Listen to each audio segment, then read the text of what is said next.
On a freezing night, twin orphans, desperate for warmth, sneak into a wealthy man's mansion. What could have ended in punishment turns into an act of kindness so profound, it will restore your faith in humanity. What the rich man does next will melt your heart and leave you inspired. The biting wind howled through the empty streets, carrying with it the stinging chill of a winter night. Snowflakes danced in the air, piling into mounds on the sidewalks, and the streetlights cast an icy glow over the deserted neighborhood. Hidden in the shadows of a crumbling alleyway, Emma and Ethan, twin siblings no older than 10, huddled together for warmth. Their thin coats, tattered and threadbare, did little to shield them from the bitter cold. Emma tightened her grip on Ethan, rubbing his frost-bitten hands in hers. "We can't stay here much longer," she whispered, her voice trembling with both cold and fear. "We'll freeze." Ethan, his lips a pale shade of blue, nodded faintly. "But where can we go, Emma? We've tried everywhere," he murmured. The pair had been turned away from every shelter they could find, with no room for two more. Emma looked around, her sharp gaze scanning the rows of buildings. Then, her eyes caught sight of a grand mansion standing at the top of a hill. Its tall iron gates were slightly ajar, as if inviting them in. Warm lights glowed through its large windows, and the faint outline of a fireplace crackling inside painted a picture of comfort they could only dream of. "There," Emma said, pointing. "The big house. They won't miss us if we just stay in a corner for the night." Ethan's eyes widened in hesitation. "What if they catch us? What if they call the police?" "They won't. We'll be quiet," Emma assured him, though doubt gnawed at her words. Desperation overruled fear. If they stayed in the alley, the cold would surely claim them by morning. With Ethan shivering at her side, she made the decision. "Come on." Hand in hand, the twins approached the mansion. The gate creaked loudly as Emma pushed it open, making her heart pound in her chest. "Shh," she whispered to Ethan. "Stay close." They crept across the snow-covered garden, their small footprints trailing behind them. The mansion loomed above them like a silent guardian, its towering presence both intimidating and alluring.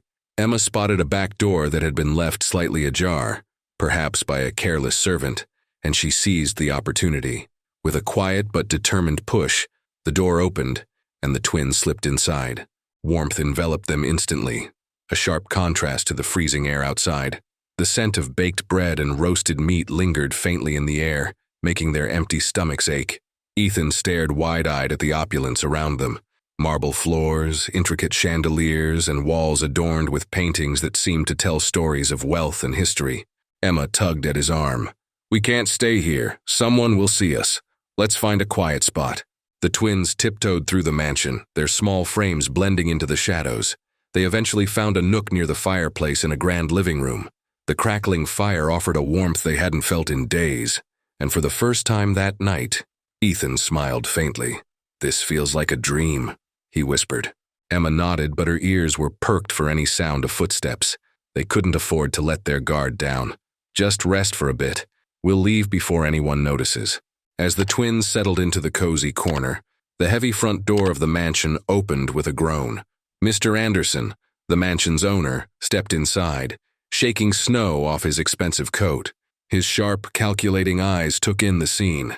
Everything seemed as he'd left it, except for the faint footprints in the snow leading inside. Frowning, he called out, "Marcus, have you been careless again with the back door?" There was no response. Mr. Anderson's jaw tightened, and he strode deeper into the house, his footsteps echoing through the hall. His keen instincts told him something was amiss. The sound of heavy footsteps grew louder, echoing against the marble floors. Emma's eyes snapped open as her heart raced. She quickly nudged Ethan, who had just started to doze off, his cheeks tinged with warmth from the fire. "Ethan, wake up, someone's here," she whispered urgently. Ethan blinked, confused and groggy. "What? What's happening?" Emma grabbed his hand, her gaze darting around the room for a hiding spot, but before they could move, the living room lights flickered on, illuminating every corner of the grand space. Standing in the doorway was Mr. Anderson, his sharp features etched with suspicion. "What on earth?" His voice was low and stern as his eyes fell on the two small figures crouched by the fireplace.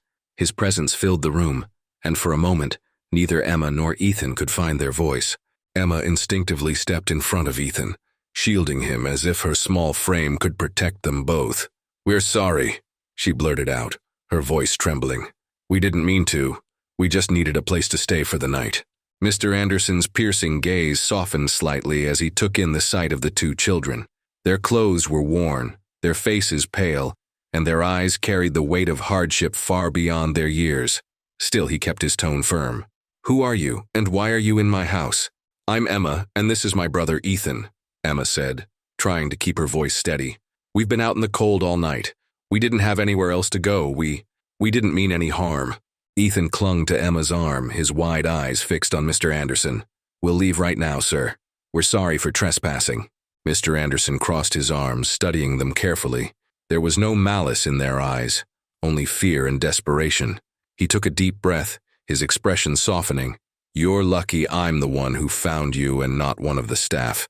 If anyone else had, you'd already be on your way to the police." Emma's stomach sank. "Please don't call them," she pleaded. "We'll leave right now, just don't call the police." Mr. Anderson sighed, running a hand through his salt and pepper hair. There was a long pause as he debated what to do. He was a man known for his no-nonsense demeanor, someone who valued discipline and order above all else.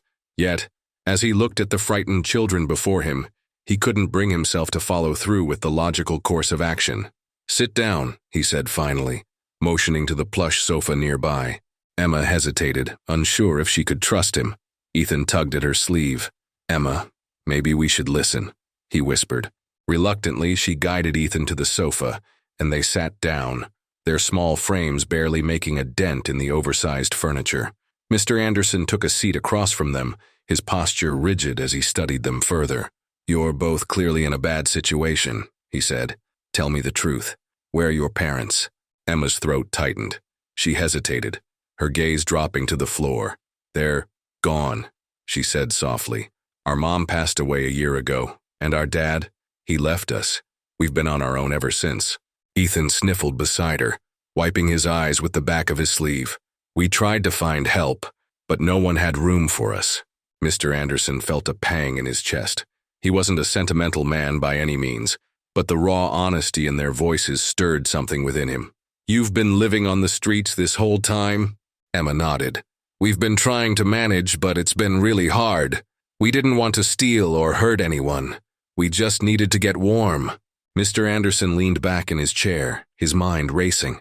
He thought about the countless reports he'd read in the news about homeless children falling through the cracks of the system, their lives spiraling into despair. These two could easily become just another statistic. He stood abruptly, startling the twins. "Stay here," he said firmly. "Don't move." Emma's heart sank. Was he going to call the authorities after all? She clutched Ethan's hand tightly, both of them too afraid to move. Moments later, Mr. Anderson returned, carrying a thick blanket and 2 steaming cups of cocoa. "Here," he said, draping the blanket over them and handing each a cup. "Drink this. You'll feel better." Emma stared at him, her eyes wide with disbelief. "You're not turning us in?" Mr. Anderson sighed, his stern expression softening. "Not tonight, but I need time to figure out what to do next."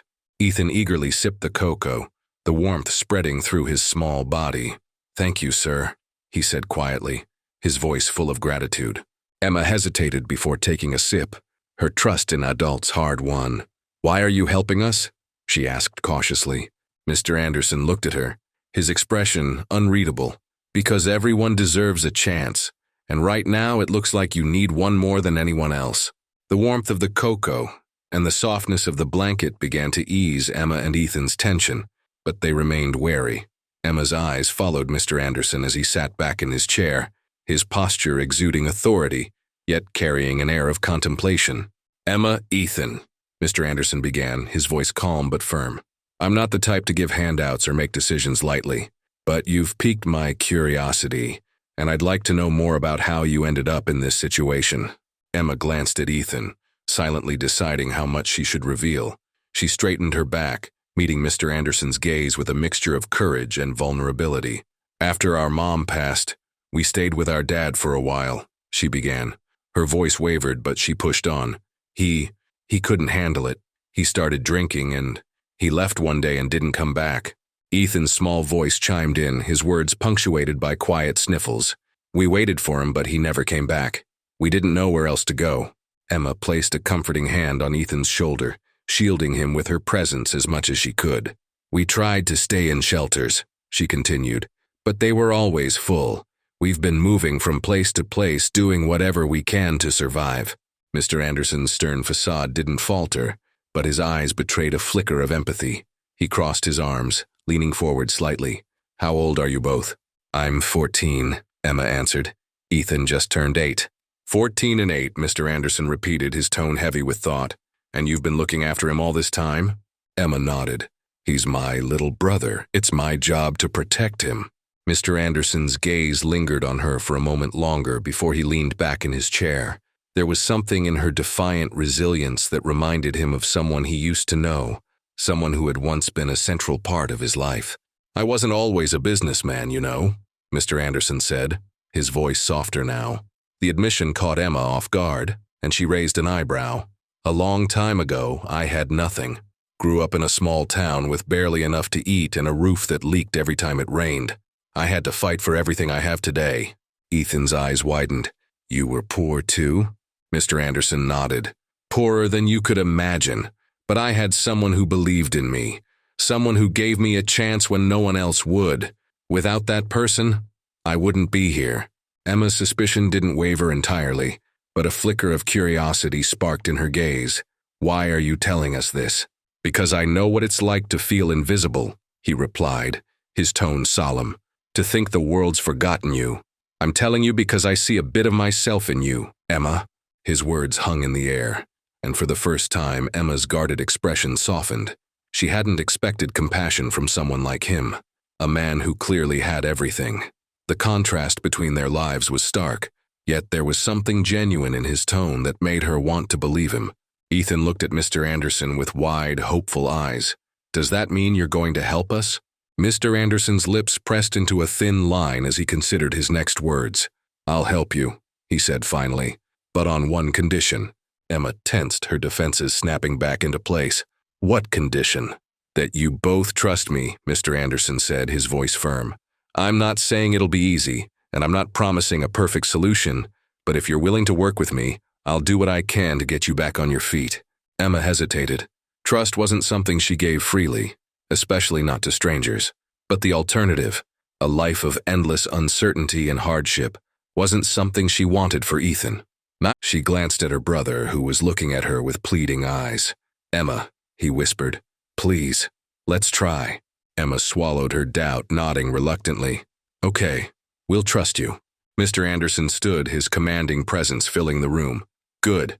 Now let's start with the basics. You'll stay here for the night, and tomorrow we'll figure out the next steps." Ethan's face lit up with relief, but Emma's mind was already racing with questions. Who was this man? Why was he so willing to help? And more importantly, could she really trust him? The morning light filtered through the large windows of Mr. Anderson's luxurious penthouse, illuminating the spacious living room where Emma and Ethan had spent the night. Emma woke with a start, momentarily disoriented by the plush surroundings. It was a stark contrast to the cold, hard floors of the places they usually found themselves in. Ethan was still asleep, curled up on the soft couch, his small frame relaxed in a way Emma hadn't seen in weeks. She let out a sigh of relief. For one night at least, he had been able to rest without fear. As she stood and stretched, the door to the kitchen opened, and Mr. Anderson walked in, carrying a tray laden with breakfast, pancakes, eggs, and fresh fruit. He placed it on the table in front of her, his expression neutral but his actions thoughtful. "Good morning," he greeted. "I thought you two might be hungry." Emma hesitated before nodding. "Thank you," she said quietly. Ethan stirred at the scent of food, his eyes fluttering open. When he saw the tray, his face lit up with excitement. "Pancakes!" he exclaimed, sitting up quickly. Mr. Anderson chuckled, watching as Ethan eagerly began to eat. Emma, however, approached the tray cautiously, her wariness still intact. She picked at her food, her thoughts racing. "What's the plan now?" she asked, her tone guarded. Mr. Anderson took a seat across from her, his gaze steady. "First, we'll get you both cleaned up and properly dressed," he began. "Then, I'll take you to meet someone who can help." Emma narrowed her eyes. "Help how?" "I have a contact who runs a shelter for families in need," he explained. "It's not just a place to stay. It's a program designed to help people rebuild their lives. Job training, counseling, and support for kids like Ethan to go to school. Ethan looked up from his plate, his mouth full of pancakes. "I can go to school?" he asked, his excitement palpable. Mr. Anderson nodded. "If you want to, yes." Emma's heart ached at Ethan's enthusiasm. He had always loved school, but they hadn't been able to stay in one place long enough for him to attend consistently. The thought of giving him that stability filled her with hope, but it also made her cautious. "Why are you doing this?" she asked, her voice tinged with suspicion. "You don't even know us." Mr. Anderson leaned forward, his expression serious. "I told you last night. I've been where you are, and someone helped me when I thought there was no way out. I'm just paying it forward." Emma wanted to believe him, but the years of disappointment and betrayal had taught her to be skeptical. Still, she couldn't deny that his actions so far had been genuine. "All right," she said finally. "We'll try it." Mr. Anderson stood, his commanding presence filling the room once again. "Good. Let's get started." After breakfast, Mr. Anderson led them to a guest room stocked with clean clothes and toiletries. Emma was surprised to find items that fit them both perfectly, as if he had known their sizes. She and Ethan took turns showering, the hot water washing away weeks of grime and exhaustion. When they emerged, dressed in fresh clothes, they barely recognized themselves. Ethan beamed, his clean face and neatly combed hair making him look younger and more carefree. Emma felt a small spark of confidence she hadn't felt in a long time. "Ready?" Mr. Anderson asked when they returned to the living room. Emma nodded, gripping Ethan's hand tightly. Together, they followed Mr. Anderson to his car, a sleek black sedan that seemed as out of place in their lives as the penthouse did. The drive was quiet, with Ethan staring out the window in awe at the bustling city, while Emma kept stealing glances at Mr. Anderson, still trying to decipher his motives. They arrived at a modest building tucked away in a quieter part of the city. A sign above the entrance read, "New Horizons Family Center." The name alone filled Emma with a cautious sense of hope. Inside, they were greeted by a kind woman named Mrs. Green, the director of the center. She was a middle-aged woman with warm eyes and a reassuring smile that immediately put Ethan at ease. "Mr. Anderson told me about you," Mrs. Green said, her voice gentle. "You're both very brave to have made it this far. We're here to help you take the next step." Emma wasn't sure how to respond. She felt a mix of gratitude and vulnerability, emotions she wasn't used to expressing. But when Ethan squeezed her hand and smiled up at her, she found herself nodding. Mrs. Green gave them a tour of the facility, showing them the shared living spaces, the classrooms for children, and the counseling offices. It wasn't glamorous, but it was clean, safe, and full of people who seemed genuinely invested in helping others. By the end of the tour, Emma felt a cautious sense of relief. For the first time in a long time, it seemed like they had found a place where they could rest and rebuild. As they settled into their new room at the center, Emma sat on the edge of the bed, watching Ethan unpack the small backpack that held all their belongings. His face was lit with excitement as he arranged his things in the drawers, humming a tune she hadn't heard in months. "Emma," he said suddenly, turning to her with wide eyes, "do you think we're going to be okay now?" She swallowed hard, her throat tightening with emotion. "I don't know, Ethan," she admitted, "but it feels like we might be." Ethan nodded, his smile unwavering. "I like Mr. Anderson. He's like a hero." Emma's lips curved into a small smile. "Yeah, maybe he is." As she lay down that night, listening to Ethan's steady breathing, Emma allowed herself to hope. It was a fragile hope, but it was there, a flickering light in the darkness that had consumed them for so long. The days at the New Horizons Family Center began to establish a rhythm that Emma and Ethan hadn't experienced in years. Each morning, the center bustled with activity. Parents attending workshops, children heading off to school, and staff members offering guidance and encouragement. The structured environment was new to Emma, but it was a welcome change from the chaos they had been living in. Ethan adapted quickly. He was enrolled in the center's on-site school program, where he made friends and caught up on the learning he had missed. His laughter, once rare, now filled their small room at the end of each day as he recounted stories of his new adventures. Emma, on the other hand, found it harder to adjust. The center offered workshops and counseling sessions, but trusting others, especially adults who promised to help, wasn't something that came easily to her.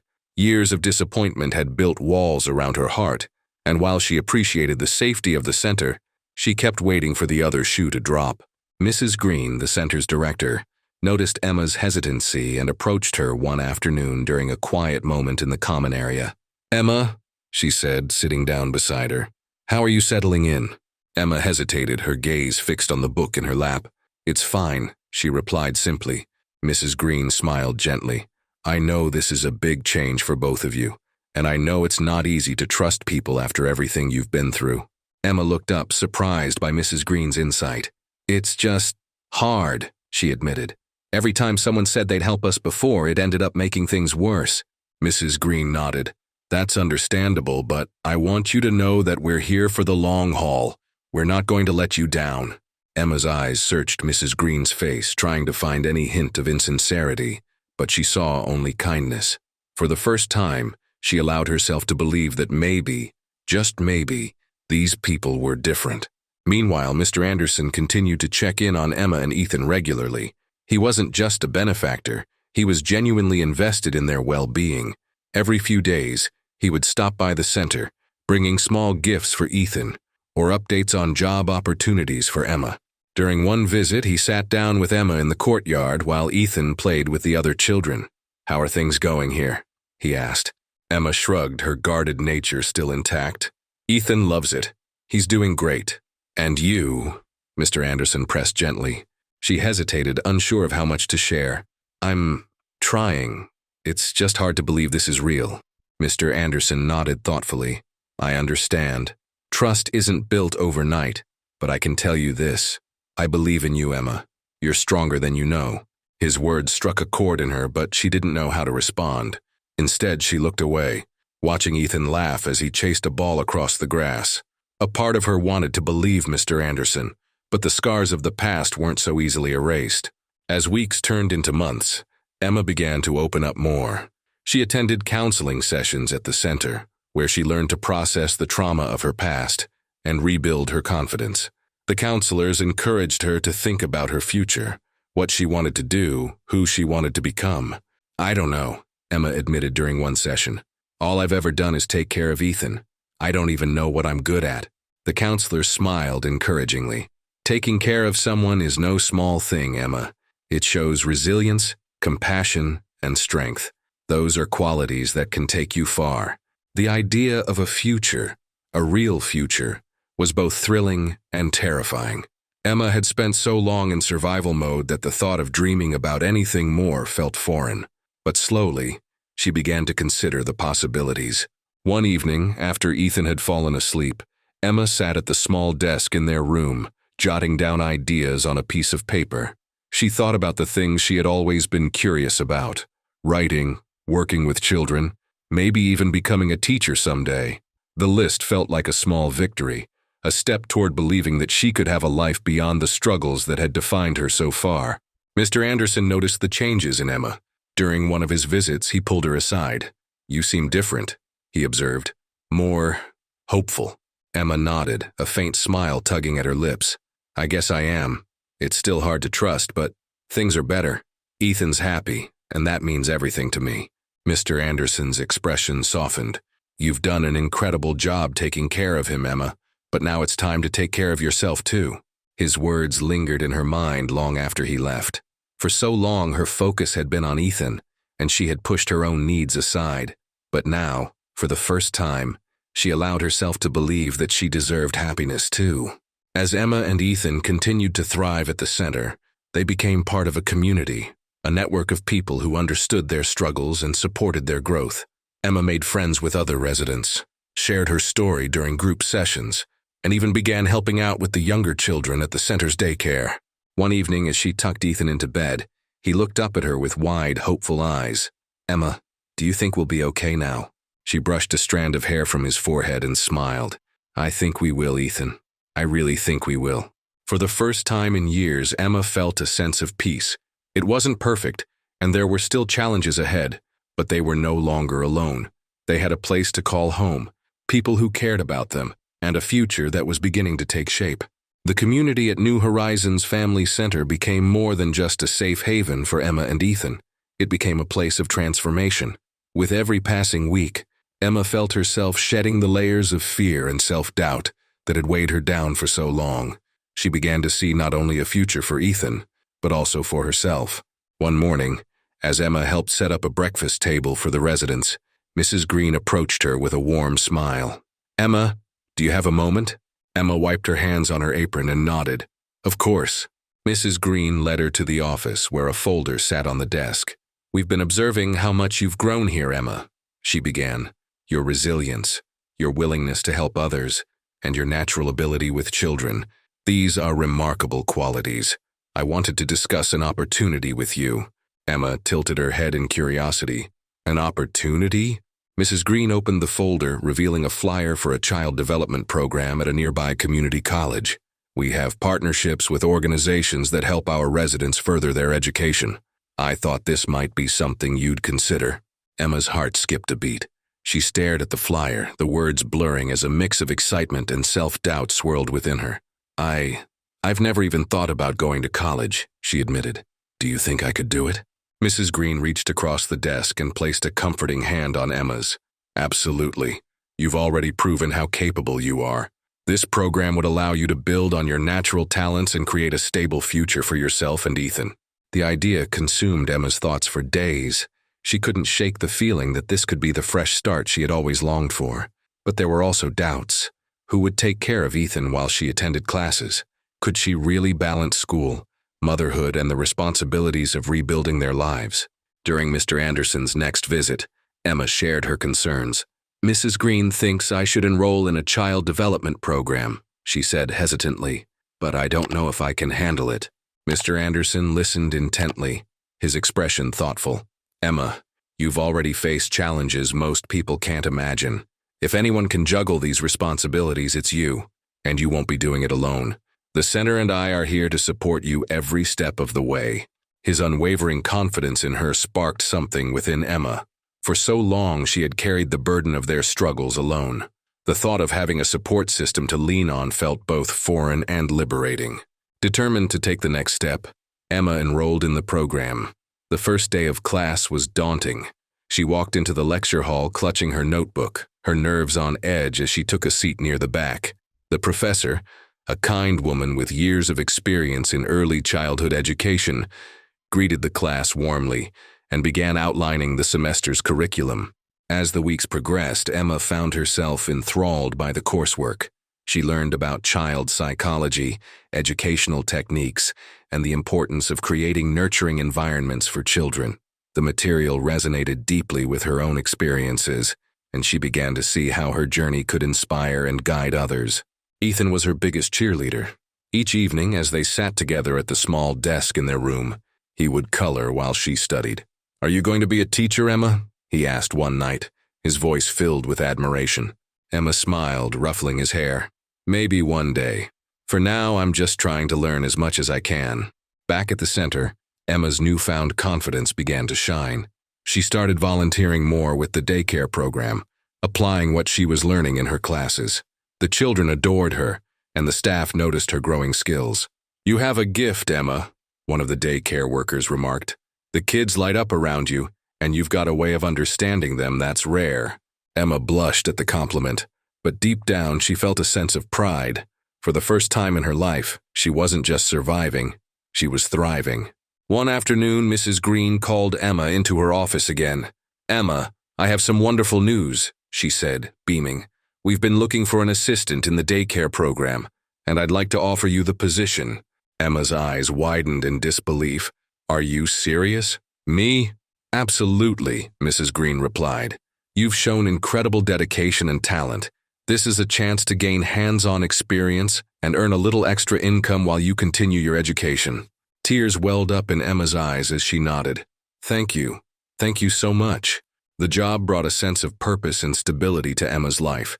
Each day she balanced her classes, her work at the daycare, and her time with Ethan.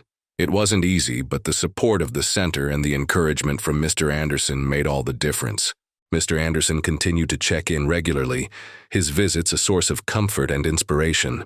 "You're doing amazing, Emma," he said during one visit. "I hope you're as proud of yourself as we all are." Emma smiled, her heart swelling with gratitude. "I'm starting to be. For the first time in a long time, I feel like things are finally falling into place." Emma's progress was undeniable. Her dedication to her education and her work at the daycare not only enriched her life, but also brought her closer to the community that had embraced her and Ethan. Yet, amidst the strides she was making, Emma remained curious about the man who had set these changes in motion, Mr. Anderson. One late afternoon, after a fulfilling day at the daycare, Emma sat down with Ethan in their shared space at the center. Ethan, his energy endless, was busy constructing a tower with wooden blocks. Emma, meanwhile, thumbed through a parenting magazine. A knock on the door interrupted their quiet moment. "Come in," she called. The door opened to reveal Mr. Anderson, holding a brown envelope in his hands. His usual kind demeanor was accompanied by a look of anticipation. "Good evening, Emma," he greeted. "I hope I'm not interrupting." "Not at all," Emma replied warmly. "Please come in." As he stepped inside, Ethan looked up from his blocks and waved enthusiastically. "Hi, Mr. Anderson." Mr. Anderson crouched down, offering a high five to Ethan before turning his attention back to Emma. "I wanted to share something with you. May I?" Curiosity piqued, Emma nodded. "Of course." Mr. Anderson handed her the envelope. Emma opened it carefully, pulling out a series of old photographs. Her eyes widened as she examined each one. They were black and white images of a woman who bore a striking resemblance to herself. "This is my mother," Mr. Anderson said softly, his voice tinged with emotion. "Her name was Eleanor." Emma looked up, confused but intrigued. "She's beautiful, but why are you showing me this?" Mr. Anderson sat down across from her, his expression thoughtful. "Eleanor grew up in this city, not far from where you and Ethan used to live. She had a heart of gold and dedicated her life to helping those in need. Unfortunately, she passed away when I was young. But before she died, she taught me the importance of kindness and giving back." Emma listened intently, sensing there was more to the story. "One day, when I first started volunteering at the center, I met a young woman who reminded me so much of her," Mr. Anderson continued. "That woman was you, Emma." Emma's breath hitched. "Me? But I don't understand." "I see the same selflessness and determination in you that my mother had," he explained. "You've endured so much, yet you've managed to rise above it all while staying kind and compassionate. When I saw you that day at the diner, helping someone despite your own struggles, it reminded me of her." Emma's eyes filled with tears as she processed his words. "That's why you decided to help me?" Mr. Anderson nodded. "It was part of it. But the truth is, you deserved that help, Emma. You deserved a chance to rebuild your life, not because you reminded me of someone else, but because of the person you are." Emma sat in stunned silence, her emotions swirling. She had always wondered why Mr. Anderson had gone out of his way for her and Ethan. Now she understood that his kindness came from a deeply personal place, rooted in love and memory. "Thank you," she whispered, her voice thick with emotion. "I don't know how I'll ever repay you for what you've done." Mr. Anderson shook his head, a gentle smile on his face. "There's nothing to repay, Emma. Seeing you thrive is all the thanks I need. But if you really want to honor this journey, promise me one thing." Emma leaned forward, eager to hear his words. "What is it?" "When you're in a position to help someone else, do it. Pass on the kindness. That's how we keep this cycle of compassion alive." Emma nodded, the weight of his request settling in her heart. "I promise."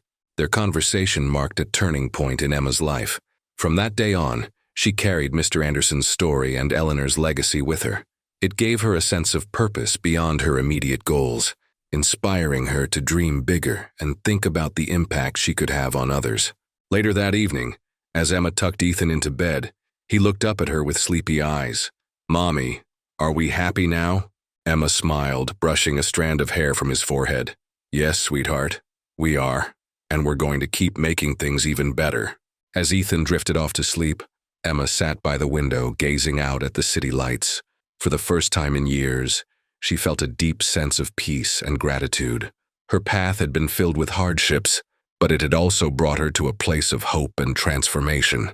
She whispered a silent thank you to the universe, for the strangers who had become friends, for the second chances she had been given, and for the opportunity to create a brighter future for herself and her son. The days following Mr. Anderson's heartfelt revelation brought a newfound clarity to Emma's life.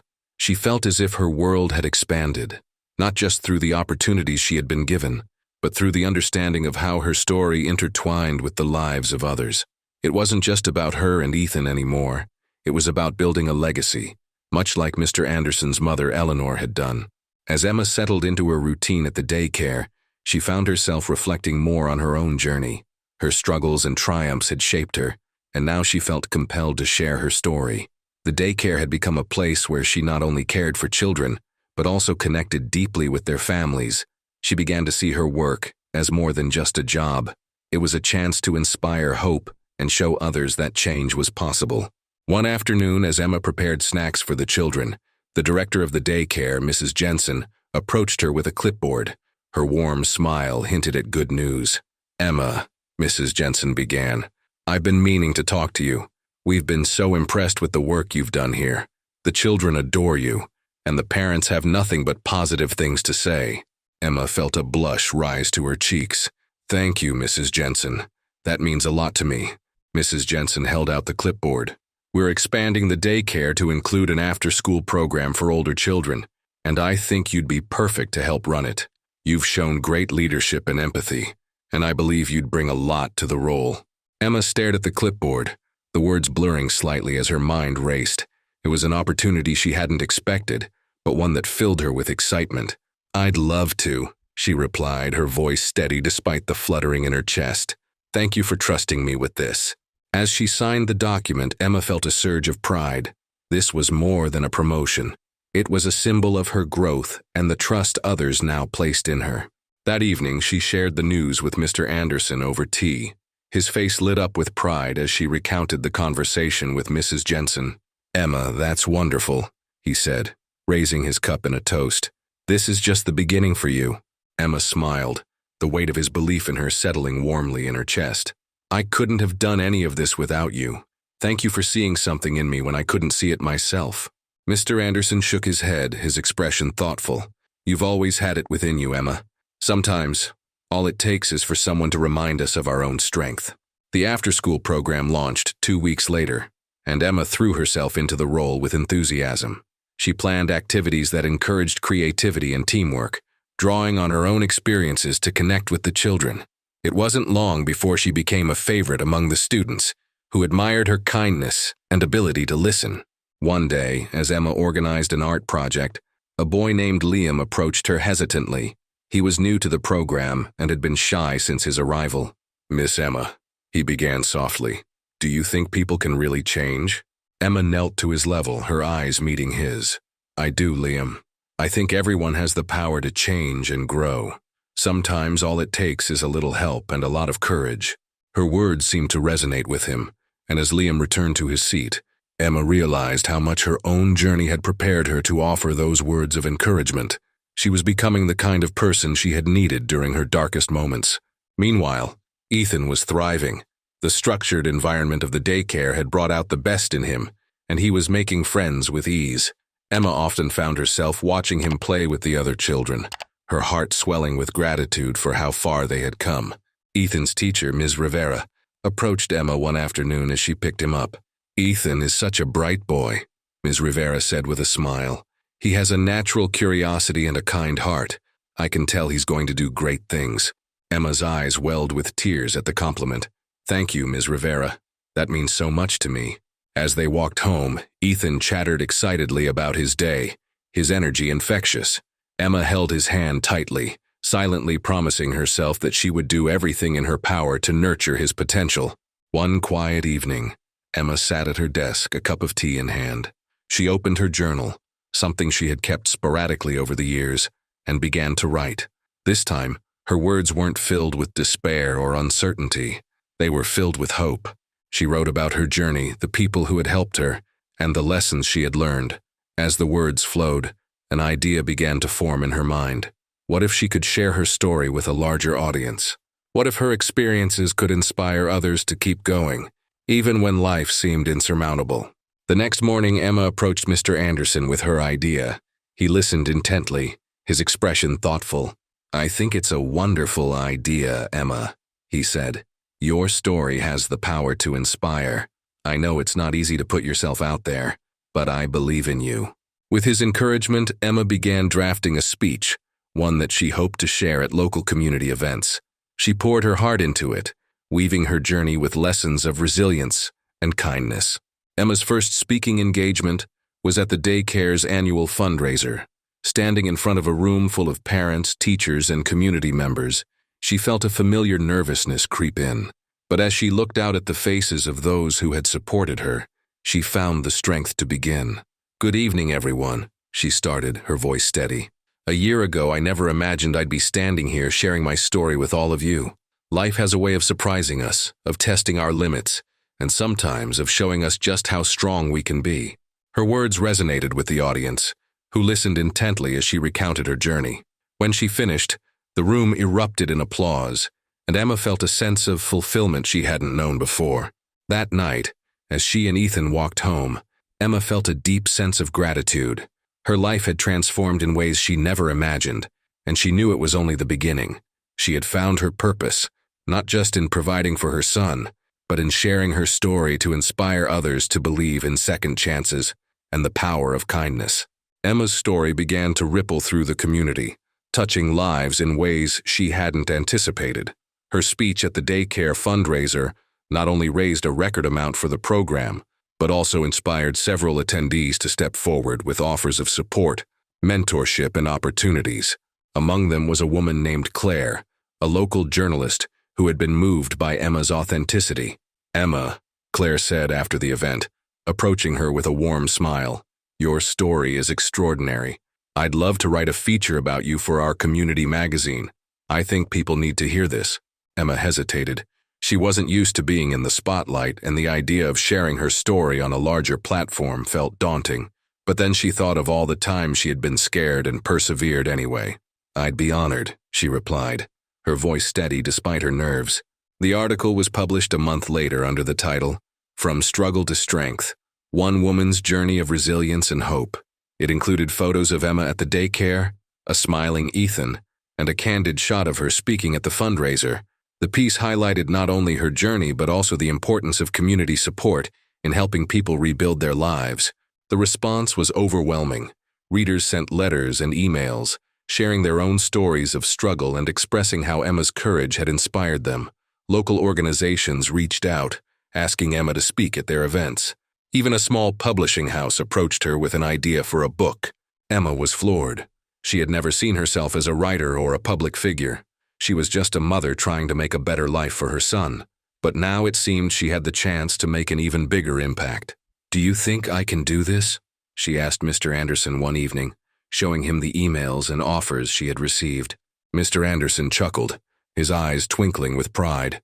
"Emma, you've already done the hardest part, believing in yourself.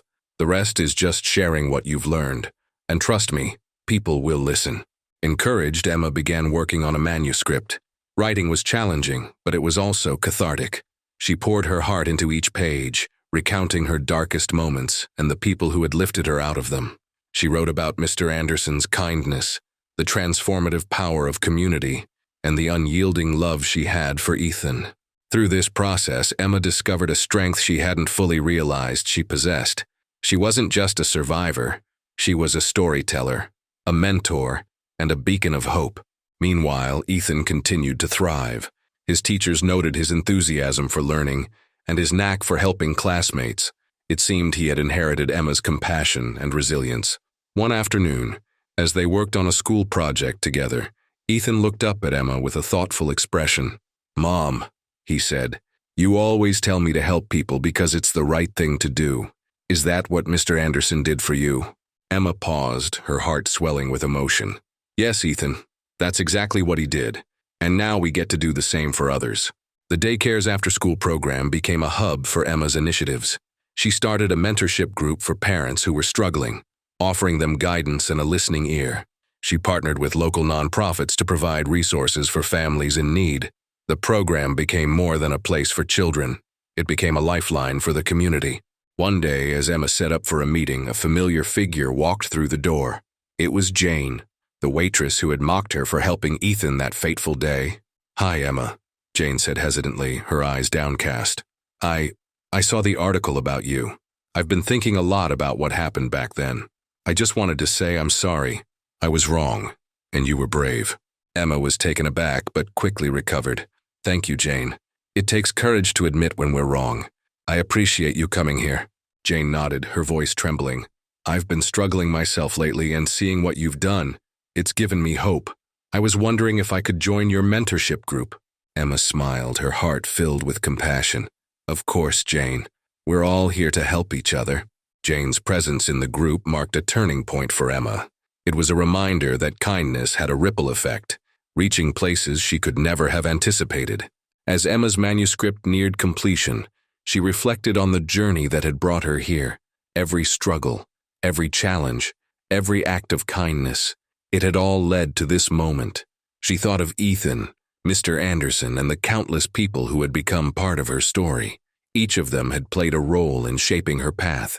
When the book was finally published, it was titled, A Table for Hope: How Kindness Transforms Lives. The launch event was held at the daycare, and the turnout was beyond Emma's wildest dreams. Families, community leaders, and even strangers who had read the article came to celebrate her achievement. As Emma signed copies of her book, she looked up to see Mr. Anderson standing at the back of the room, a proud smile on his face. She excused herself and walked over to him, holding out a signed copy.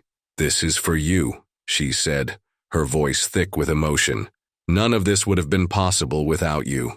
Mr. Anderson took the book, his eyes glistening. "Emma, you've done something extraordinary. I'm just grateful I got to be a small part of it." That night, as Emma and Ethan walked home, she felt a profound sense of peace. Her journey wasn't over, but she knew she was on the right path. She had found her purpose, and she was ready to continue making a difference.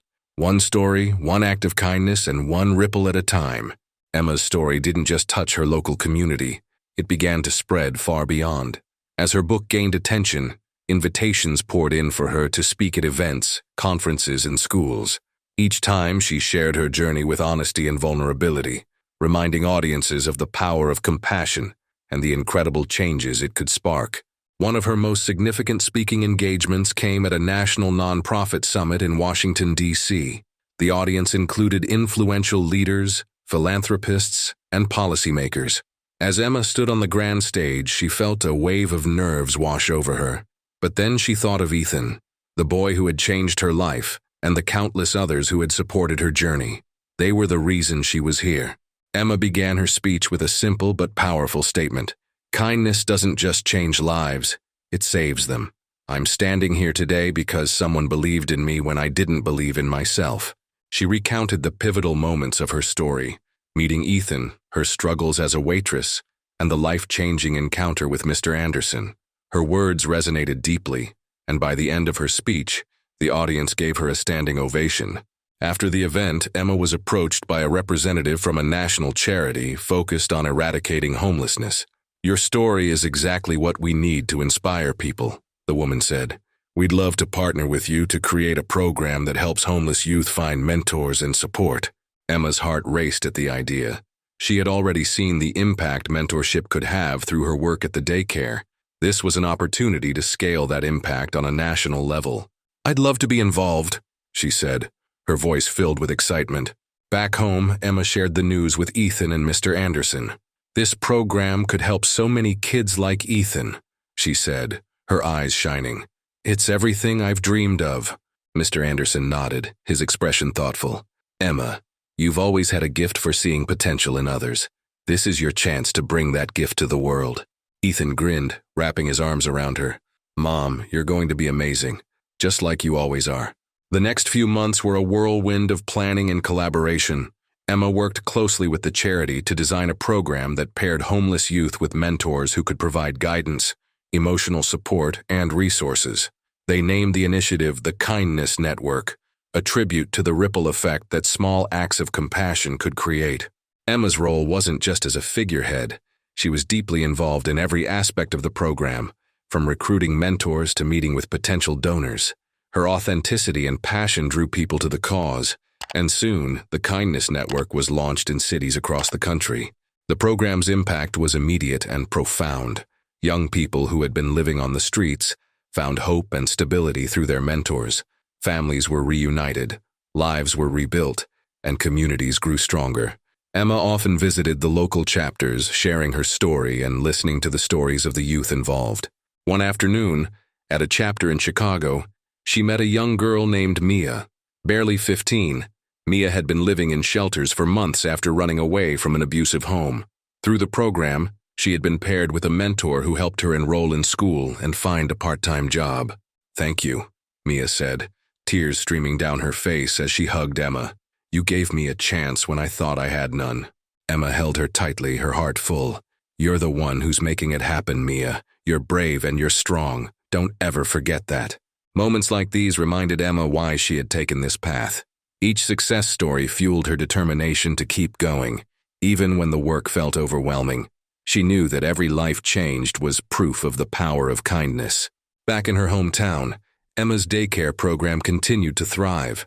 Jane, the former waitress who had mocked Emma, became one of its most dedicated volunteers. Over time, she and Emma developed a genuine friendship, bonded by their shared commitment to helping others. "Funny how life works," Jane said one evening as they cleaned up after an event. "I used to judge you, and now I'm inspired by you every day." Emma smiled, placing a hand on Jane's shoulder. "We've all made mistakes, Jane. What matters is what we do next."